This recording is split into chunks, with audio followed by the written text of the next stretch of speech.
Before I begin today's video, if you're looking to read some conservative news from a trusted and reliable source, check out my friends over at patriotpost.us. A link for them is in the description box. They're currently offering a free subscription, so when you go over there and subscribe, tell them that ABL sent you.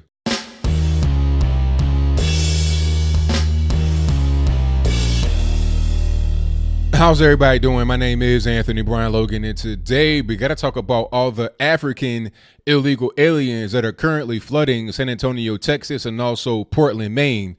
But before we get into that topic specifically, I got to back up a little bit here to address the elephant in the room. It is not that difficult to get illegal aliens from all over the world. It ain't just Mexico. It ain't just Guatemala. It ain't just a so-called migrant caravan from Honduras. They're coming from all over the world, and they're being very creative with how they get here. Okay. Some may try to tell you, oh, if you come from a faraway country that's not, on land, a land route to the U.S., you got to be rich. You got to come from a well-to-do family, all this, that, and the third, because it's expensive to come. That's not always the case, especially not with illegal aliens, because if you were able to have a rich family and all this, that, and the third, number one, you will probably stay in your country of origin, because if you had money there, then why would you leave? But number two, if you did want to leave for some reason, you'd be able to come here legally, not sneak through the southern border. So how are all of these African migrants, Chinese migrants, Russian migrants coming here illegally to the U.S.? How is it happening? Well, let's talk about the African migrants specifically. I think that'll pretty much illustrate how this whole thing happens. Now, these are people coming from Congo that speak French, no English. They're flooding San Antonio, Texas, and they want to go to Portland, Maine. And I'll get to why they want to go to Portland, Maine in a minute. But from a journalist that was speaking to them in Portland, he was able to understand that they came through Ecuador. Now, I'm not necessarily a geographic expert, but Ecuador is on the northern coast of South America. Okay, not that far from Panama, but it ain't that close either. So how did they get from Ecuador to Texas? Or are they flying a plane from Ecuador? Are they on the boat? Did they walk? If they walked, they had to get through the Panama Canal. And I would assume that's not necessarily a very loose security-wise part of the world to be able to get through. So how did they get through there? What's really going on? How did they get to Ecuador? How did they get the money to come from Congo to Ecuador? The plane, the visa, all of that. Is there any kind of corruption? Let's look into Ecuador. What visa requirements are there to come to Ecuador? Okay, I mean, you don't have any family there, I would assume. You don't speak Spanish. You're speaking French. You don't have any kind of skills, really. You don't have any kind of job. So how are you getting to Ecuador on a visa? Is there some kind of corruption happening with the government? It's a lot of countries you can get to in a very corrupt way.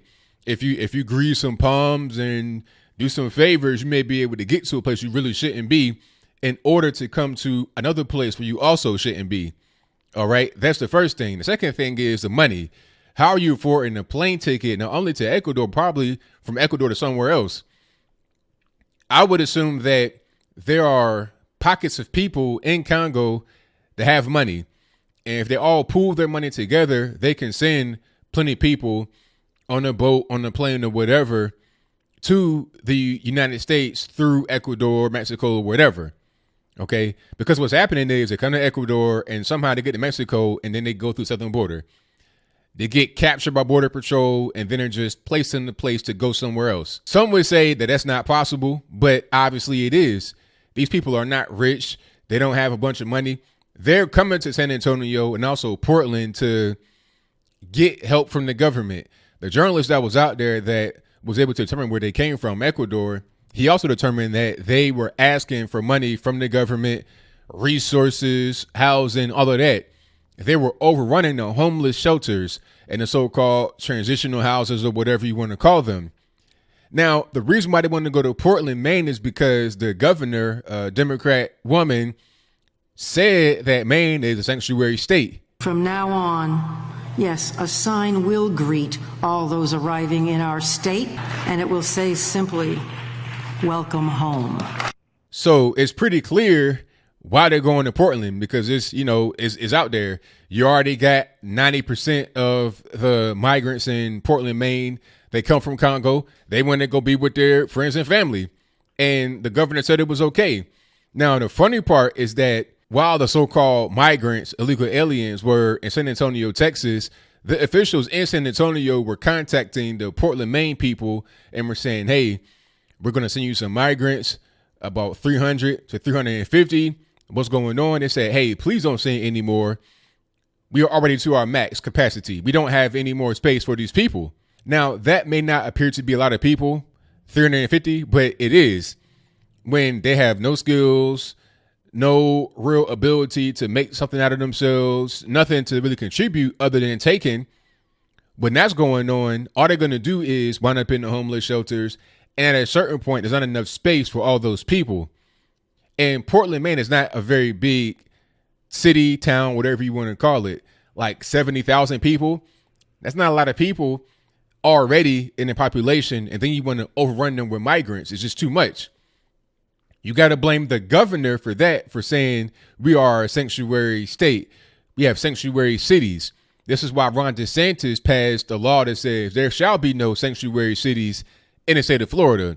That's a very good move, because the legal migrants and regular everyday Americans, if they're being honest, know that you can't just take every person in the world that wants to come to America. There's plenty of poverty, all this, that, and the third.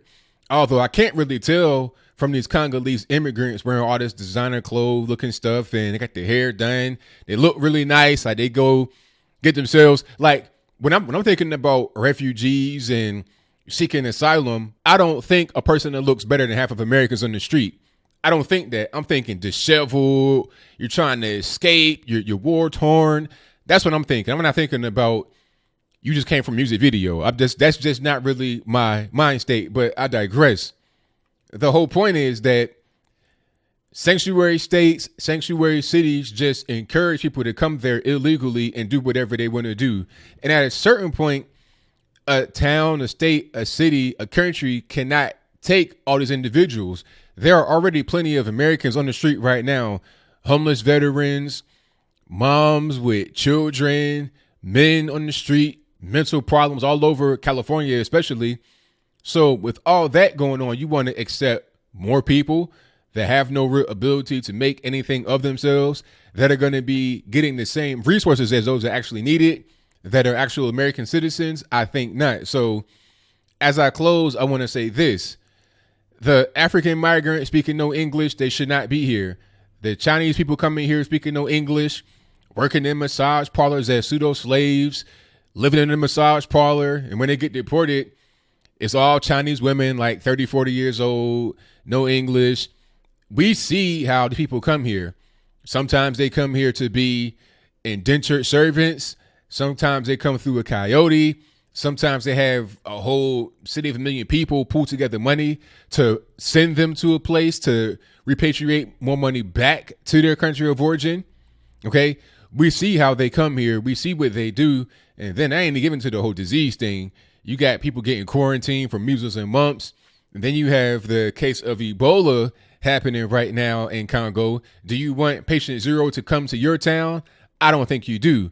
But that is pretty much all I got. And what say you? Do you think that the African migrants, the Chinese migrants, the Russian migrants that are here illegally should be allowed to stay here? If that's your viewpoint, let me know why in the comments below. And if you think that way, should we allow every person who wants to come here for whatever reason they want to be here? I mean, the country can only sustain so many people at the way in which we live. Once you get to a certain number, like right now it's like 325 million, and you got a lot of homeless people, a lot of poor people. If you make that 500 million, 600 million, you're going to have a second world country at best and a third world country in spots, as is the case in some parts of California where you got a big income disparity. It's looking like India with garbage and poo on the streets, but I'm getting way off topic. Do you think I'm right? Do you think I'm wrong? Whatever your thoughts are, please let me know in the comments below. And that's all I gotta say for this video. If you like what you heard, please comment, rate, share, and subscribe. Peace.